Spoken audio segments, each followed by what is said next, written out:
আজকে আমাদের রেসিপি পোস্ত দিয়ে পেঁপে ভাজা।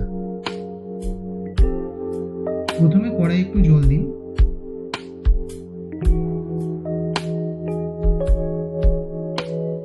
এবার দিন স্বাদ মতন নুন,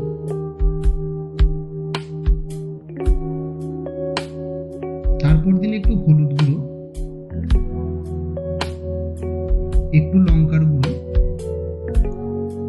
আর স্বাদ মতন চিনি।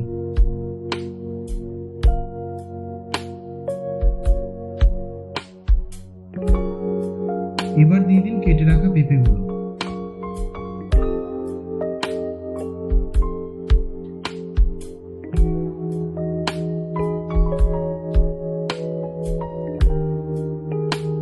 ঢাকা দিয়ে প্রথমে 10 মিনিট মতন রেখে দিন,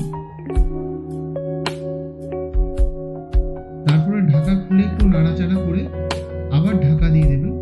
জল শুকানো পর্যন্ত ঢাকা খুলে আর ঢাকা না দিয়ে নাড়াচাড়া করবেন। দেখতেই পাচ্ছেন জল আমার শুকিয়ে গেছে। এইবার আমি পেঁপেগুলোকে তুলে নেব।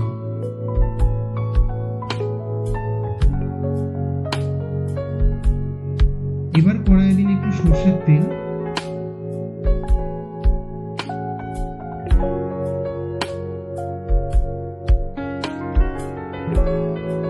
তেল গরম হলে দিয়ে দিন ফাটানো শুকনো লঙ্কা,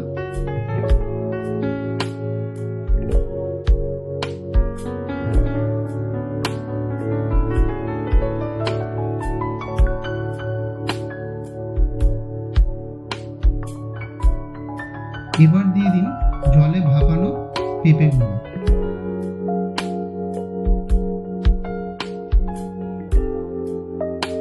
5 থেকে 10 মিনিট মতন আপনারা পেঁপেগুলো তেলে ভাজুন।